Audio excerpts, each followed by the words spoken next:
I'm Harold Holzer, and I have the privilege of serving as the Jonathan Fanton Director of Roosevelt House. And as always, it's a pleasure to welcome you to another of our evening programs, and this a very special one.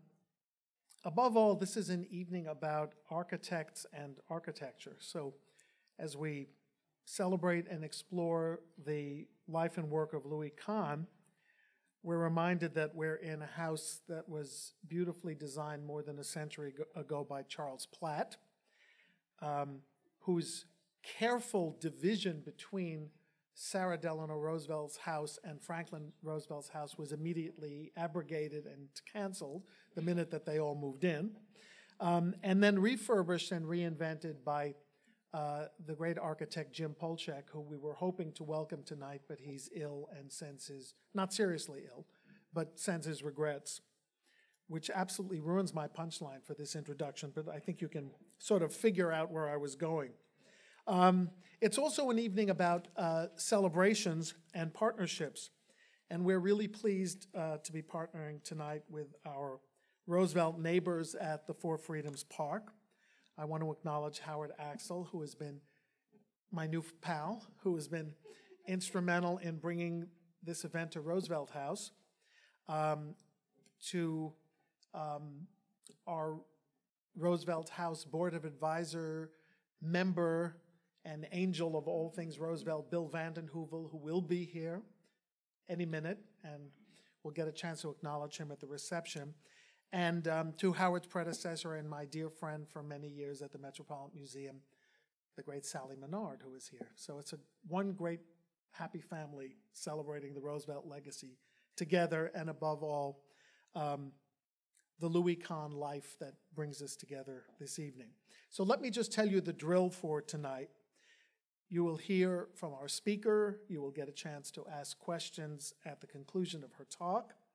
And then we invite you all to join us upstairs for a reception that is co-sponsored and co-hosted by Roosevelt House and the Four Freedoms Park. So it'll be Harold and Howard as your hosts, and you have to keep the names straight through the whole event.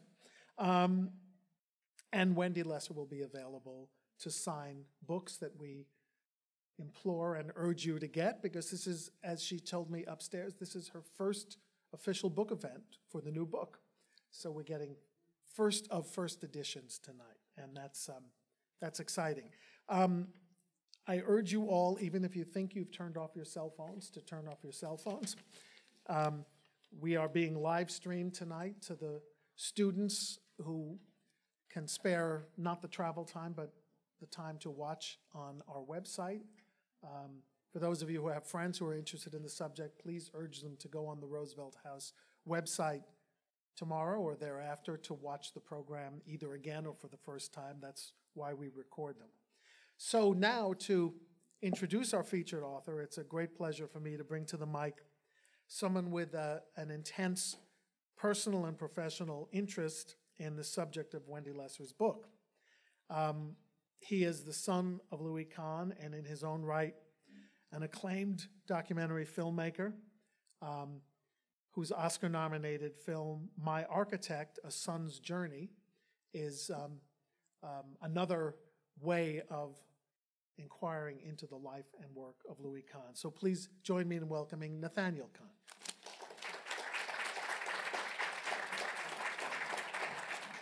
Thank you very much. It's a great pleasure to be with you here this evening.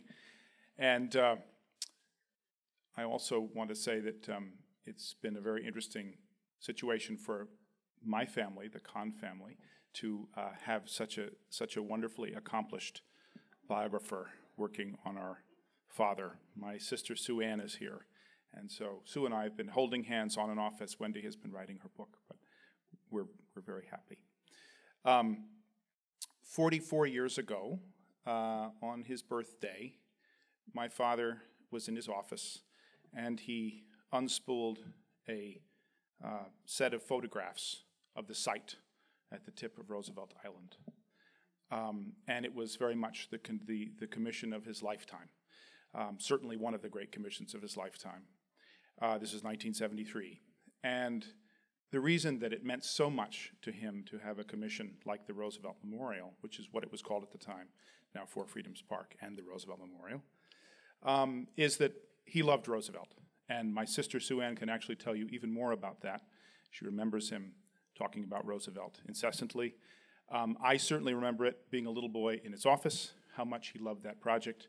And let's not forget, as Wendy beautifully describes in her book, my father, Louis Kahn, was an immigrant.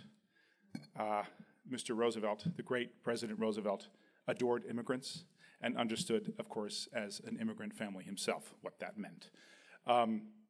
Also, during the Depression, when architects had no work, Louis Kahn was given some work through the WPA to design, I'm sure, something Wendy will talk about this evening. Roosevelt was a hero to my father. He also, of course, saved the world from tyranny. And his lesson is one that we need so desperately today.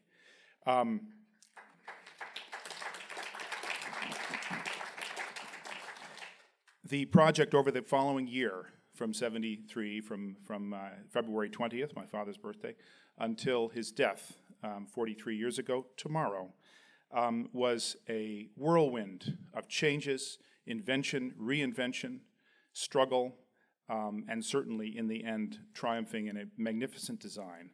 But nobody ever thought after he died that the building, that the structure, that the memorial would be built, quite honestly. People hoped, there were attempts, but when I made the film, my architect, I thought, let me include this as one of the great unbuilt things. And we included it in the film as a thing called the Symphony of Disappointments. It was a great disappointment that this would never be done. Lo and behold, several years later, I hear and meet for the first time the great William Vanden Heuvel, Ambassador Vanden Heuvel, who has just arrived in the back here.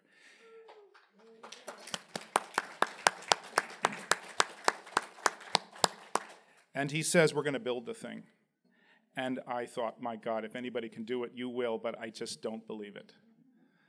Well, ye of little faith, this remarkable man and his remarkable team, Sally, and I don't know if Gina's here, but several other people who worked on this incredible project, got it built. And in a way, we were all a little bit anxious, because after someone is dead, after the plans are finished, can you really pull something like this off? Will it work? And the world is filled with architecture projects that have been done posthumously that have not been successful. So there was concern, genuine concern there. And then, of course, the memorial opens to great fanfare. And what a magnificent opening that was, what a magnificent achievement it was and is in every way. And it has become a great memorial for New York, for New York City, for New York State, for this country, and for the world. To do something like that in this era is so incredible and such an honor for an artist who has been gone now for 43 years, that their work still works, still matters, still is relevant. And I'm making a film right now on the art world. And I've asked any number of artists, who do you really listen to? You know, who really matters when push comes to shove about your work? And they say, well, you know, at the time, the critics kind of matter because it hurts when they don't like you, and it helps when they do. It helps when the dealers can sell your work. That's wonderful. It helps when people love you. It even helps when you're in museums. It's marvelous. That's what we all want. But in the end, what really matters is if one's art helps the next generation to do something that hasn't been done before. If the spark and the torch that you have carried can be passed to the next generation, and they pick it up and say, wow, I can do something with this. I can go on with this. So to me, the building of the Roosevelt Memorial is testament that our father's ideas still work, still last, and that he is a lasting artist, one who actually has inspired the next generation, and that this building is something, this memorial is something which now young people are responding to and learning from. What a remarkable testament to his imagination and to his dreams. And now so enter Wendy Lesser. Wendy saw my architect, liked the film, but I don't think that would have gotten her to do the book. I think what got her to do the book was going to that memorial and walking there and saying, wow, sort of what I was just saying now. How can an artist who's been gone for this amount of time do something that's so relevant for today and that has such power, such lasting power? What kind of a person can pull this off, I want to know about that person. And so she began her book project. Also, of course, this is quite unusual for someone like me. I have my own version of my father. Sue Ann has her version of her father. Many of you in this room, I see Ted Liebman back there, who knew Louis Kahn very well and worked on the memorial with him at the time. He has his version of my father. So it's always a little, one feels that there might be some loss involved. So Wendy begins with her book, and I was reminded, I comforted myself a little bit with the following thought, which was Richard Saul Wurman, who wrote a wonderful book on Louis Kahn, actually asked his blessing before he wrote that book. I don't know if you know this story. He asked his blessing, and he said, Lou, I'm going to go around and talk to a lot of people who knew you. And I just want to make sure you're okay with that, Lou. And they were sitting on an airplane, and Lou sort of sat for a moment and probably had a little sip of his scotch or something like this, and said, well, Ricky, I'm going to be very interested to see what they have to say. You have to understand, what they tell you will be their truth. It may not be the truth, but it will be their truth. And I shall be very interested to see what you come up with. Sadly, Lou never saw that book, but it's a very fine book. And I think this very much applies to Wendy's book in the sense that she has gone around the world and done incredible research. I've learned a great deal about my father from her. And she has now given us her version of Louis Kahn. And it's a very, very interesting one. And one of the ones which, one of the pieces of it which I am truly thrilled by is how she has portrayed the women in his life. And I think you've opened the door to a magnificent feminist interpretation, which must be continued. But it is wonderful to finally see an architect portrayed as a collaborative worker, somebody who requires many people to actually pull off what they're doing. And the women in his life, every one of them, fascinating people, sometimes difficult people, interesting people, but strong people. And we're not talking about sort of Dora Maar types, who throw themselves from the top of the building when things don't work out. These are people who, in their own right, had great abilities and creativities.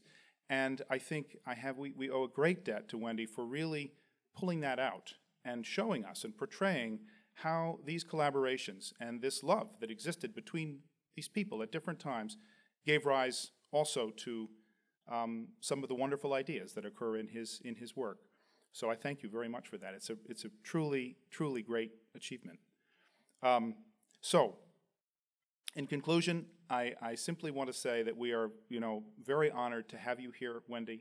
You've done a remarkable work, and I'm learning from it every time I read it. I don't agree with all of it, of course, but I admire it. I think it's a genuine, very, very important biography. And so in this room, it is in this Roosevelt room, it is truly a great honor for me to introduce Wendy Lesser.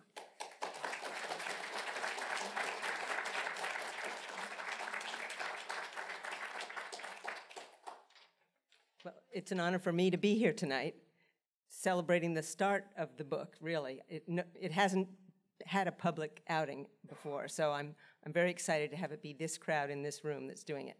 And I do want to say thank you not only to the people that are sponsoring it, the Four Freedoms Conservancy people and the Roosevelt House, but also to the Kahn children, the two that are here, Nathaniel and Sue Ann, and Alex, who's in Philadelphia and couldn't be here. I have two warnings or little prefatory remarks to give you before I start, and then I will say some of the things I was going to say, but I don't have to say as much because Nathaniel explained a lot of this background that I was going to give about Roosevelt Island. And then there'll be a question period, and I love the question period. So if you could be thinking about questions while I'm speaking, it would gratify me to answer them afterwards. So the two things I wanted to say in advance are, one, an explanation of the title of the book. Everybody who knows Louis Kahn well will already know why it's called You Say to Brick, but many people have asked me why it's called that, so I'll quickly summarize by saying he liked to tell a little story when he gave his lectures, both to students and to the general public, and it went something like this. You say to Brick, "What do you want, Brick?" And Brick says, "I'd like an arch." And you say to Brick, Well, but arches are expensive, and I could put a concrete lintel over an opening. What do you think of that, Brick? And Brick says, I like an arch. So I love that story because it not only tells about Louis Kahn's relationship with his materials and how much he respected them and cared about their inherent qualities, but it also, I think, tells a lot about himself and the way he responded to pressure and need and, we got to get this done under budget, or, we got to get this done in 2 years. He just pushed all that off if it didn't contribute to the building that he wanted to make. The other warning I have to say is I apologize in advance if I slip into calling him Lou. I never met the guy. I don't have the right to call him Lou. It is not meant as any kind of disrespect. But everybody I spoke to over these last few years called him Lou. His 3 children referred to him as Lou. All of his employees called him Lou. Every other architect who ever spoke about him called him Lou. So I've fallen into the habit of thinking of him as Lou. And believe me, I don't do this easily. My previous biography was about Dmitri Shostakovich. Not once in all of its pages do I call him Mitya, which was his nickname. He wasn't an approachable person in that way, at least not for somebody like me. But there was something very approachable feeling about Lou, and that's why I ended up thinking of him that way. So I'll try and remember that he's Louis Kahn, but I may call him Lou by mistake. I'm going to focus in this brief talk on the 2 Roosevelt projects as I was thinking of them. One very early in his career and one, as Nathaniel said, at the very end. And I'll just fill you in on a few of the details that go around them, but the 2 projects are the town that's now called Roosevelt, New Jersey, which started out being called Jersey Homesteads, that Lou worked on from 1935 to 1937 under FDR's Works Progress Administration, and he was actually under the Resettlement Administration, but under all of that effort to do things for the country that happened during the Depression. And then the other project is the one that Nathaniel described, the 4 Freedoms Park, which he did from 1973 to his death in 74. So they kind of bracket the career that we know about. There's a few things that happened before 1935, which I'll zoom through, and then there's a lot that happened between 1937 and 1973, which I will also zoom through, and I'll focus on those 2 buildings, or sets of buildings. So Louis Kahn was born in 1901 in what was then called Livonia, which is now Estonia and Latvia, basically, southern Estonia and Latvia. And his parents left one at a time. His father came over first in 1904, and then the mother came with all 3 kids by then in 1906. So Lou was 5 when he came to this country. They were Jewish. The parents were practicing Jews back in the old country, and when they moved out to LA, they again joined their temple, but in Philadelphia, where he grew up and where he lived for the rest of his life, Lou did not have much connection with religion. Apparently he went to Hebrew school one day and his mother snatched him out when the rabbi smacked him. So that was the beginning and the end of his religious education. And Sue Ann has told me that in their household they didn't celebrate Jewish holidays. They celebrated Christmas and the 4th of July and I believe Lincoln's birthday, or was it Washington's? And American holidays. That's what they thought of as Americans. Lou went to architecture school at Penn, and in the 1920s, he graduated in 24, he had a series of good jobs for a young man just coming out of architecture school, and he saved money. He was living at home, and he took a grand tour in 1928-29. He went to Europe, and he saw everything, but he was mainly interested in modernism. He saw all the old ruins and the old buildings that stuck with him and that he made sketches of, but he was researching modernism. That's what he was interested in. And then he came back. He had met Esther Israeli, who was from a very assimilated Philadelphia Jewish family, before he left. When he got back, after some difficulties, they got together again and were married in 1930. And Esther had a job in a medical technician's office. She was a medical technician in a neurologist's office. And Lou had a good job with a professor of his from Penn, Paul Cray. 2 months after they got married, he lost that job because of the Depression. 1930, even a good architect was losing business. Luckily, Esther and Lou had decided to move in with her family to save money for a proposed trip to Europe. So that that was out. They couldn't go to Europe anymore, but they were living rent-free. They were paying the family room, some board, helping them out, but they were living with her family, and they continued to live with the family from 1930 to 1967, by which time both of the parents, the father-in-law and the mother-in-law, had died.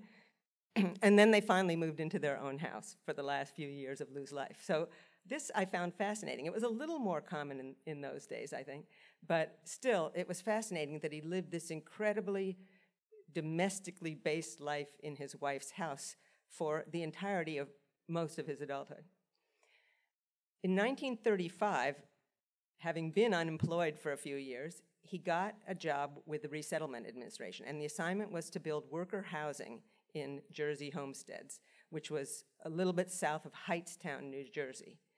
And the idea was one of those interesting utopian experiments where workers would be exported from the unhealthful city and brought into the healthful countryside, and a factory, a garment factory, because they were ILGWU workers and other garment workers, would be constructed on the town site, a school, a community center, 500 acres of farmland surrounding it so that some of the people that lived there would farm and others would work in the factory and others would teach.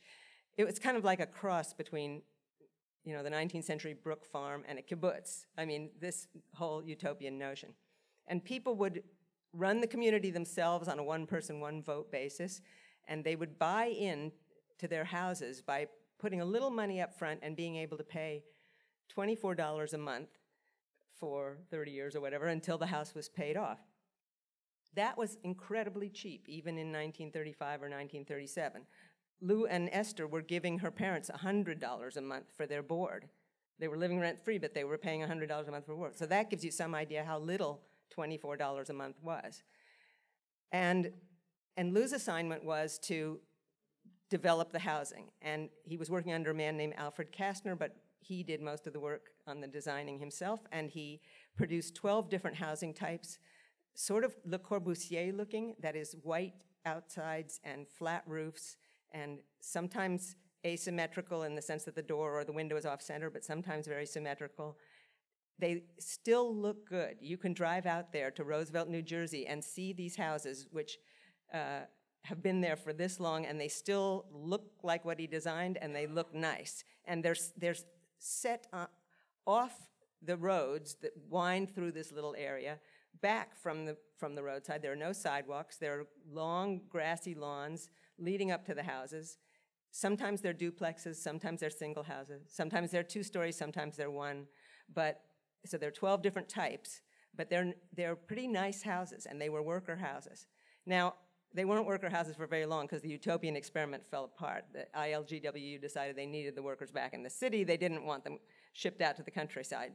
So by 1939, I believe, 2 years after Lou stopped working on it, it was no longer a worker community. But that was the year that Ben Shahn and his wife moved out to Roosevelt, it was still called Jersey Homesteads, and moved in for the rest of their lives. And it became something of an artist colony as a result. So if you build worker housing that artists want to live in, I think you've done a pretty good job.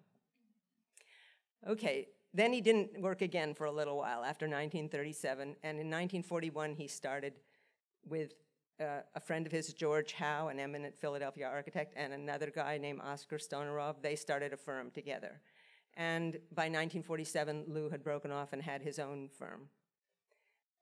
I'm not going to go through every year of his life between 1947 and 1973. Let me just point out the major things that happened. First of all, in 1940, his first child, Sue Ann, was born. That is Esther's daughter.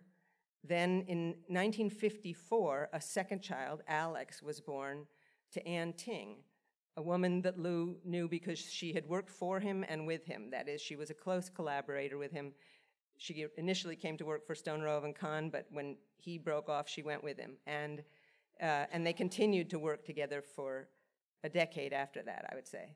And then in 1962, Nathaniel was born, and his mother was Harriet Pattison, who was a landscape architect. She wasn't yet a landscape architect when he was born, but she became a landscape architect, and both these 2 women, mothers of his other 2 children, were very important in his work. So another important thing that happened to Lou in that period was that in 1950 he went to Rome for 3 months as the architect in residence at the Rome Academy.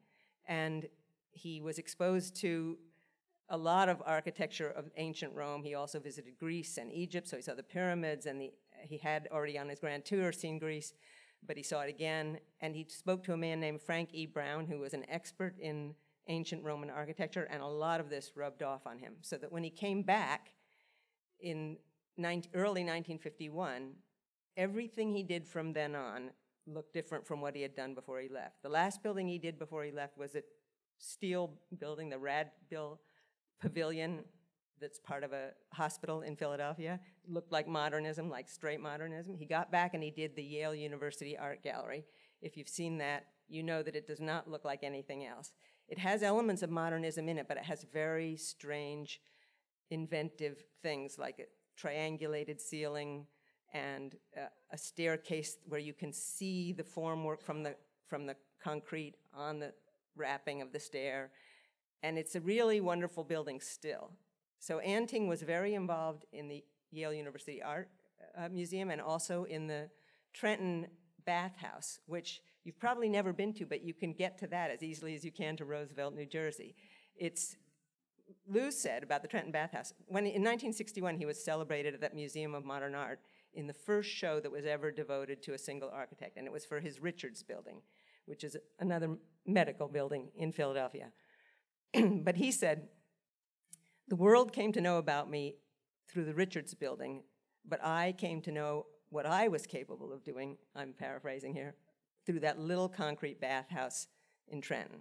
And I think if you go there, you'll see what he meant. It has the feel of his grand later buildings already in formation. And it too is still functioning. It's used as the changing rooms and the entrance to a swimming pool for people to go, swimming in the summer, and I imagine sometimes in the winter, but probably not. Anyway, so he did those buildings, and then I would like to say, in addition to all the other great buildings that you've heard of, the Salk Institute, the Phillips Exeter Library, the other Yale Art Museum, which is the Yale Center for British Art, and a great building in India, the Institute of Management in Ahmedabad. Beyond all those, he also did something that is, I think, his masterpiece, the Capitol Building of Bangladesh. It's in Dhaka. He had been working on it for 10 years, from 1963 to 1973, by the time he got the Four Freedoms Park job. And he had been devoting huge amounts of energy to it, and so had his office. So all that time that he was working in Bangladesh, wasn't Bangladesh at the beginning, it was East Pakistan, but it turned into Bangladesh through a revolutionary war while he was working on the building. And he just kept working on the building back here for the 9 months of the war, and then he got back there, and the new people who had taken over the country hired him to continue. And it's truly a wonderful building, which, if you go to Dhaka, which I recommend that you do, to see this building, everybody that you meet, from the taxi driver that drives you over to the Speaker of the Assembly, who might visit with you as she visited with me, will tell you he brought us democracy. That's what they said about this building that he built. They attributed to the building its function. And that was very moving to him, and he knew this at the time. So he was particularly happy to get this assignment when he got back here to celebrate American democracy. And he gave a talk in 1973 at the Pratt Institute, where he, first of all, with enormous foresight, warned against a way of thinking that he said would be as ruinous as McCarthy, who spoiled our true consciousness, our sense of democracy. So that little line I'm quite interested in, because he said it in 1973, in the period where everybody says, oh, Lou had become completely apolitical by then. I don't think he had. He simply saw politics in a different way from what he had when he was a young activist under FDR. And then the rest of this talk that he's giving to the art students at Pratt Institute is quoted in the Four Freedoms Conservancy website and various other places, but I'll read a bit here. He says, he's working on the Roosevelt Memorial in New York, which I am now engaged in doing. I had this thought that a memorial should be a room and a garden. That's all I had. The garden is somehow a personal nature, a personal kind of control of nature, a gathering of nature. And the room was the beginning of architecture. I had this sense, you see, and the room wasn't just architecture, but was an extension of self. I'll explain this because I think it has qualities that don't belong to me at all. It has qualities which bring architecture to you. So specifically, he meant the artists he was speaking to and art students. They're specialists in self-expression. But I think he also meant you non-architects, you users of architecture, you human beings. So anyway, it has qualities which bring architecture to you. There is something about the emergence of architecture as an expression of man which is tremendously important because we actually live to express. It is the reason for living. And that 1973 remark was an echo of something he had said in 1971 when he received the gold medal from the American Institute of Architects for his lifetime of work. And he gave a talk then which has since been published as The Room, the Street, and Human Agreement. It's a great talk and a great piece of writing, and that defends the public nature of architecture and also its personal nature and how those two things intersect. And there he actually brings up the buildings he's doing on the Indian subcontinent. And he says, I realized in India and Pakistan that a great majority of the people are without ambition because there is no way in which they are able to elevate themselves beyond living from hand to mouth. And what is worse, talents have no outlets. To express is the reason for living. So it's very appropriate that he ended up being able to build this monument, which has as its first freedom, the freedom of speech and expression. And Nathaniel's right, it was that monument, the Four Freedoms Monument, which set me off on this book. I had seen his movie, I'd loved it, as everybody does who sees it. I'd seen it more than once in the year it came out. And then I just filed it away in the back of my mind and didn't do anything with it until I went to Four Freedoms Park. And I don't know, how many of you have been out there to the Four Freedoms Park? Oh, good, quite a few. So you know what I'm talking about when I talk about not only the wonderful flight over on the air tram, which is like a free amusement park ride if you have a Metro card, but then walking up to the park and the approach to it. You come through the gate, you pass by that beautiful old 19th century ruin of a smallpox hospital, and Lou loved ruins, and so you can just see how happy he was to have this as marking his entrance. And then you have your choices. You're immediately presented with, in fact, 4 at least choices. You can walk on that right-hand side ramp by the water and look out at Manhattan. You can walk on the left-hand side ramp and look out at Queens and Brooklyn, or you can mount the steps, which look like a white pyramid in front of you, and walk on either of the 2 alleys that run through the trees, right hand or left hand. They take you to the end of the trapezoidal park, and there you have what he called the room, which from our point of view, coming to it is marked by FDR's head in a little niche, and then you go through the doors and you feel you are enclosed in a space that is protecting you, but at the same time you have this incredible openness of the harbor before you and the sky over your head. And it manages to evoke quite a few things. The Salk Institute, for one thing, if you've ever been there, there's a similar, the Four Freedoms room is a much smaller scale than the Salk Plaza, but both of them look toward water, and both of them are framed on the sides by buildings. And then it also evokes ancient Greek ruins, you know, the ancient Greek temples that have no top because it has been destroyed. But here is one that was built with no roof. At the risk of rushing in where angels fear to tread, I would also like to say that the issue about people in wheelchairs not being able to go beyond that hole in the ground that's right before you get to the view is, from my point of view, a non-issue. He designed it to keep people back. It's called a ha-ha, and his great niece, Lauren Kahn, was visiting the summer he was working on this project, and she was in his office, and he said he was designing a ha-ha for the Four Freedoms Park. And she said, what's a ha-ha? And he said, well, it's something a farmer has on his land, an indentation to keep the cattle in, and it's prettier than a fence, but it keeps people back and makes them not go beyond its line, and it makes them feel safe. So I plead with the powers that be to leave that ha-ha the way it is, and to leave that opening out into the harbor the way it is, not blocked off in any way, because that's how he meant it to be. It's a psychological block. You don't go beyond. The other fascinating thing about going to Four Freedoms the first time that I noticed right away, but I've loved on revisits, is those little 1-inch gaps between the pieces of granite, the huge monumental cubes of granite that he has built the walls out of. And it wasn't until I started researching the book and spoke to Nathaniel, but also read interviews that he had given, that I learned that Nathaniel was taken to Lou's office because his mother was designing the park. And in fact, Harriet prevailed on that design of the park. We have that beautiful allée thing because she insisted over Lou's desire for something smaller or more enclosed. She wanted this open approach through arches of trees. And so that was her doing, and the fact that the monument is in granite is due to the people that were the clients, the city and state of New York and the Development Corporation for what had recently been Welfare Island but was now renamed Roosevelt Island. They didn't like the initial steel design, they didn't like the second concrete design, so Lou came up with granite. And I think it's beautiful and just right, it feels just right. And this is an example of what Nathaniel was saying. He was a real collaborator. That was where his genius lay. He drew beautifully and he had wonderful ideas himself, but he could make these things happen because he understood who could give him a good idea and what he could make out of it.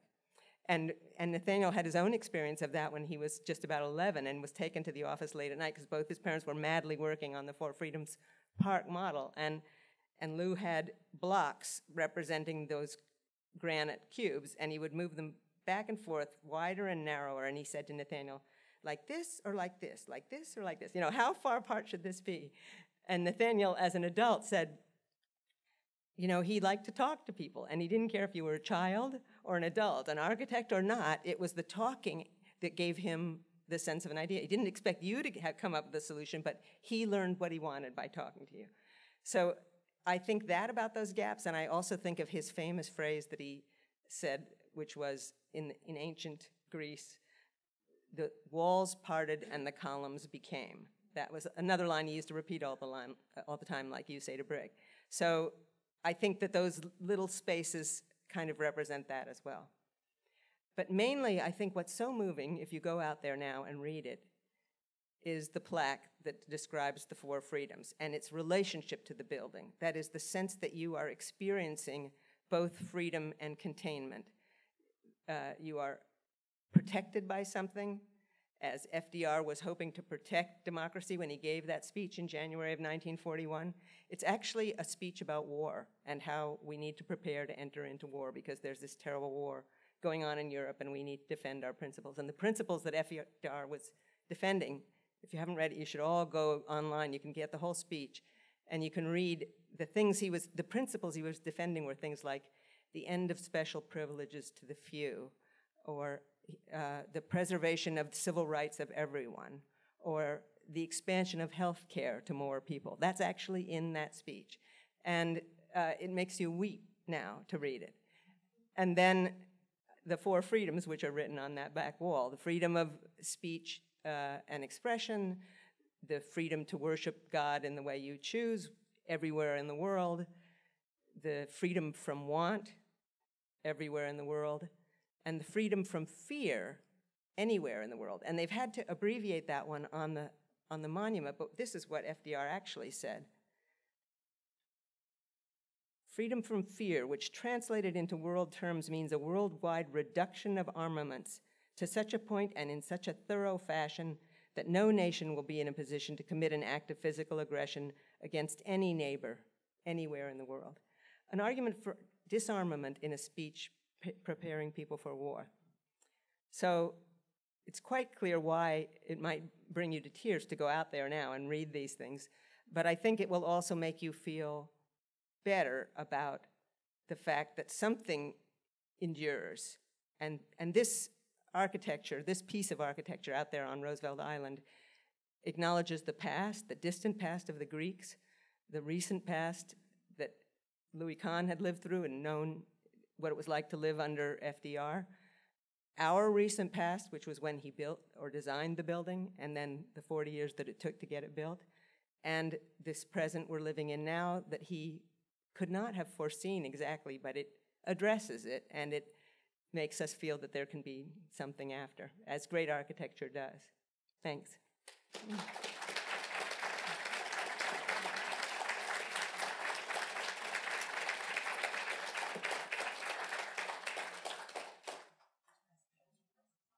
Oh, apparently you have to wait for the mic to ask a question, so I'm counting on you. Remember, are you the mic person carrying the mic? Okay.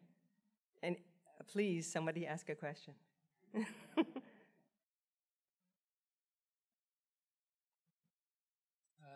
Lou Kahn was clearly a great architect and left a legacy of many architects who were influenced and studied under him or with him.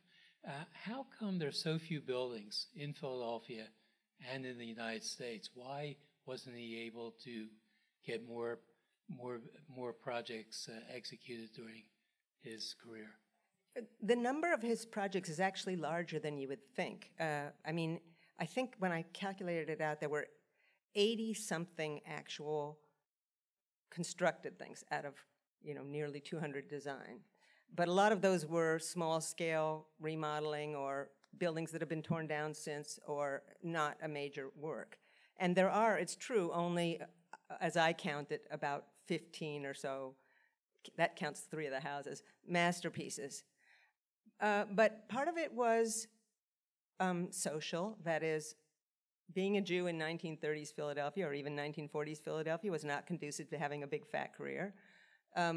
Part of it was interpersonal. Ed Bacon, if you know who he is, ran Philadelphia and became more and more powerful in the course of their time together. They started out as allies in an effort to lobby for housing in Philadelphia. They met originally in 1939, and they were colleagues and worked together. And Sue Ann has memories of going over to Ed Bacon's house for barbecues on weekends, and knowing his daughter and everything. But later, a certain animosity developed, at least on Ed Bacon's side, and a resentment of Louis Kahn, and he pretty much excluded him from a lot of the planning processes in Philadelphia. But part of it was Lou's own way of working and his perfectionism. And he took a long time on every project. He took as much time as he needed. He always went over budget on the first round, and then the client would have to say, no, I can't afford that, and then he would come back with a second design and often a third. Sometimes it wasn't the budget that did it, sometimes it was something else. The only project on which he made money was the Salk Institute. He lost money on everything else. And the people who worked for him were used to not getting their paychecks on time, but they were working for something they cared about. And one of his long-term colleagues, Marshall Myers, who actually helped finish the Yale Center on British Art, said this great quote that I found and put into my book. He said, Denise Scott Brown once said that Lou Kahn has a bad track record because his projects always come in over budget and they're never on time. To which I would say, what track do we want to be running on? And so I think, the buildings are as beautiful as they are because he spent as much time as he did on them, and then all those other factors.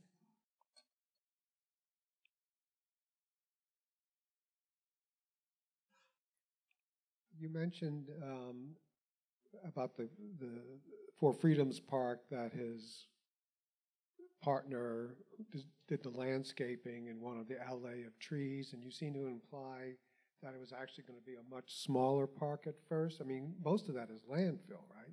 So would he just want to build a small garden and the room, and then she extended it? No, he left the landscaping to her. On that day that Nathaniel mentioned, February 20th, 1973, the minute he got the assignment, he went into her office and said, look, this is what I have. I get to do this. And she was instantly involved in the landscaping of it. I don't know how many people in the room know, but yes, she was his partner, but no, she wasn't. That is, he was still married to Esther. He was still working, or at least socializing with and having dinner at the house of Ann Ting, and Harriet was an intimate part of his life, and he went over there once a week, and he worked with her and everything, but all 3 of these relationships are ongoing. But Harriet was definitely the partner on 2 very important landscaping jobs, Kimball and For Freedoms, both remarkable works of landscaping. And I don't really know, I don't think she had much interference from anybody on the Kimball project. I mean, I think it came out the way she wanted. It wasn't that she overcame Lou, it's that she came up with this idea, and then he thought, well, maybe we should have something more enclosed. But when the clients saw what the two possibilities were, they wanted Harriet's, the more open one.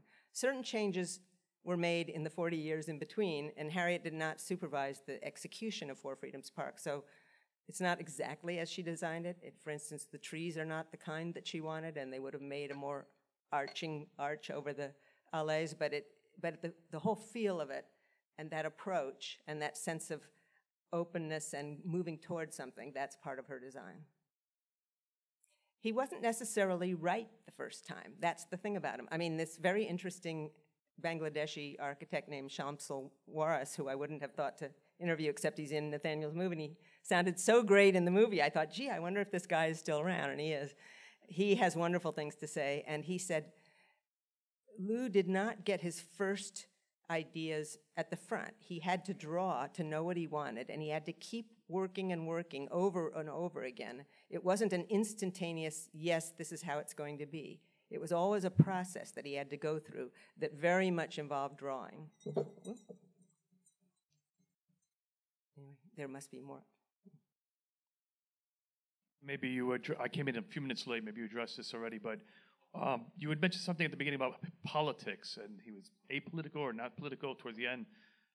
But he must have had some political sense to do the works that he did. And what was it that kept, you're going to say budget, the 40 years for the park to be created? He died, is the short answer to that. And then the people that were left with the responsibility for it were also, the initial people that were left with the responsibility were also working on Dhaka and devoting their huge energies to building the Capitol building in Dhaka.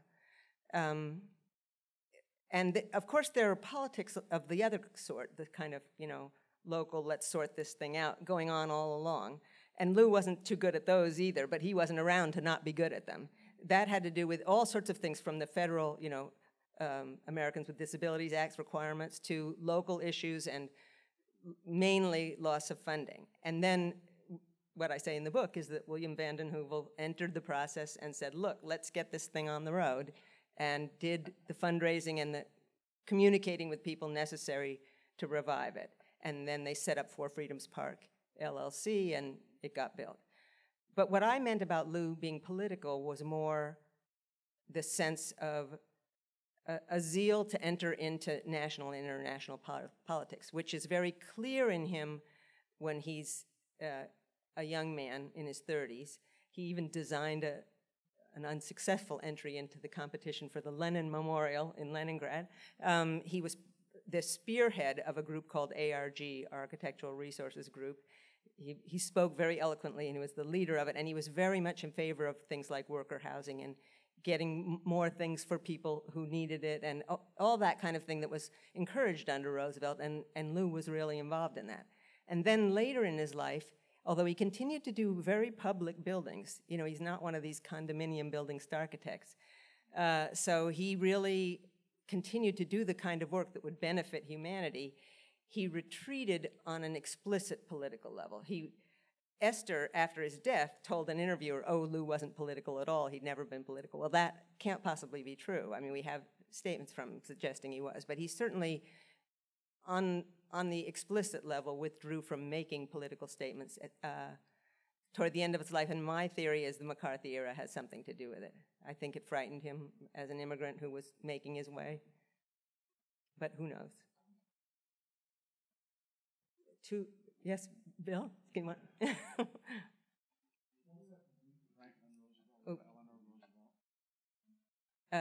Say it into the microphone.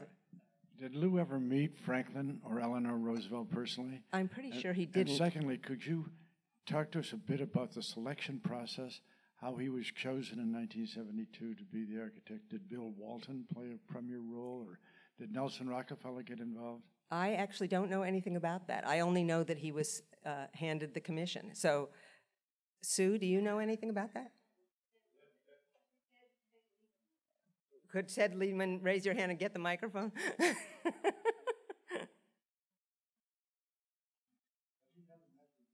No, and what Sue remembers is the family in mourning in April 1945 when Roosevelt died. But just like every other family in America was in mourning, not because they knew him. There were suggestions early on when the memorial was thought of that maybe it should be a competition like the one in Washington. But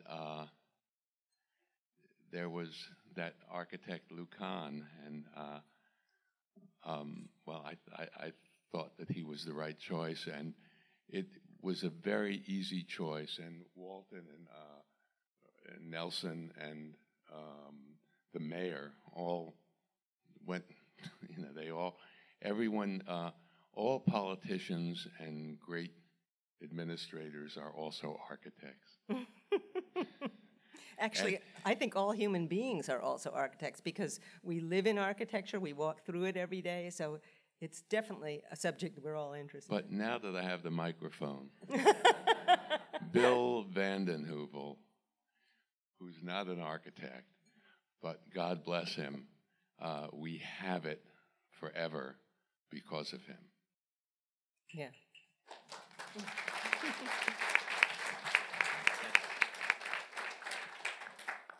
Here's a question back here for after that one. Yeah. You talked a little bit about his writing, and you seemed engaged by it, and you, of course, are a writer.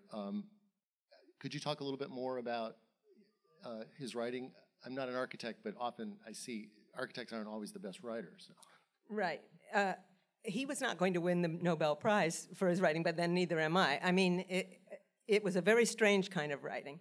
And when I first entered into the project, I heard a lot of people say things like mystical and, you know, obscure. And one of his students that I spoke to said, you go to his classes and for 3 weeks you have no idea what's going on, and then you kind of begin to get a clue. So that was what I had heard about him. But in fact, when I read mainly the essays that are collected in The Essential Louis Kahn, it's a book edited by Twombly, but there are also the things he wrote that are in the Richard Saul Wurman book, and some other things in a collection edited by Alessandra, forget what Alessandra's last name is, Sue? Latour.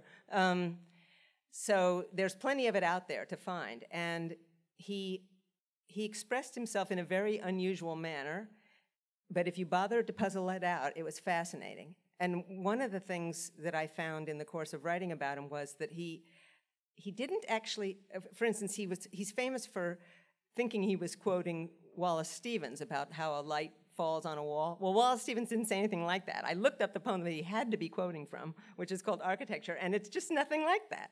But Lou has gotten the essence of it and transmuted it through his own body and made it into something that works for him and actually tells us more about light on a wall than Wallace Stevens did. So he was constantly doing that to things he heard and ran across and thought about. He was turning them into his own way of thinking. And one of the really exciting things that happened to me in the course of working on this book was that Sue handed me a pile of stuff that she had Xeroxed from a drawer in her apartment, and it included family letters and postcards and all sorts of other things, but it included this little ticket from British Overseas Aircraft Corporation, BOAC, a flight from London to Tel Aviv, and on the back of it, in tiny, tiny handwriting, so tiny you couldn't read it without a magnifying glass, was what I later discovered to be a dream that he had had when he had flown on that same trip to Dhaka, and he was working with Henry Wilcox, his right-hand guy on this project, on the Dhaka project, almost in the last year of his life, in January of 1973. And so first is the dream, I mean, little tiny handwriting, 3 or 4 or 5 lines describing a dream he's had, to himself. This piece of writing, as far as I know, was never read by anybody until I read it. And then another set of lines describing what happened during the day in Dhaka that might have been connected to this dream, and then a final section where he makes the connections himself, and he imagines why he had that. He says, I know it's connected, this strange dream and what happened, but I can't be sure how, and then he kind of comes up with some theories, and it's just fascinating to read somebody working something out in words for something that happened in his brain in images.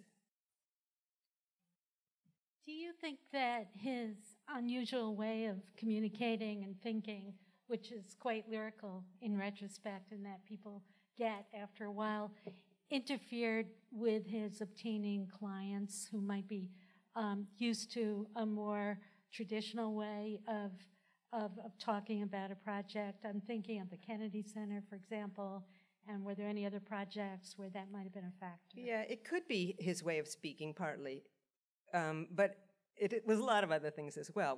When Jackie Kennedy came to his office, this is not in my book, but it was a really cute anecdote that somebody told me, to decide whether it should be him or I.M. Pei for the Kennedy Center Library, he rushed around beforehand and bought ashtrays to stick on all the drafting tables. Like, that's going to make a difference. The place is a mess compared to I.M. Pei's office. You know, it's really a one-man office on the top floor of a building in Philadelphia. He just was not a corporate type in any way.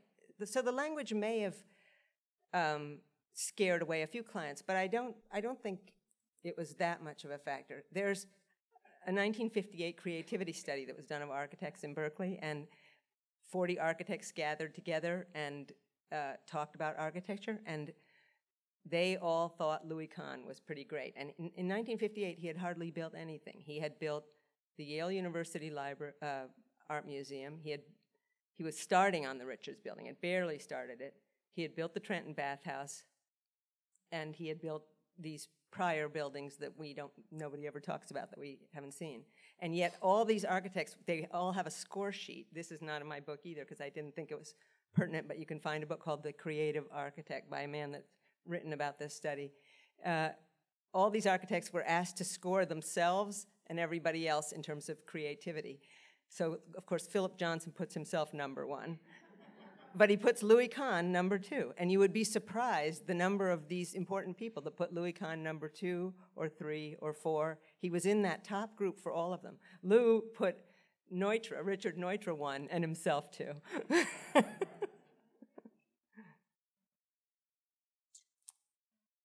Any more? This is your last chance. Going, gone, but you can talk to me at the reception. Thank you so much.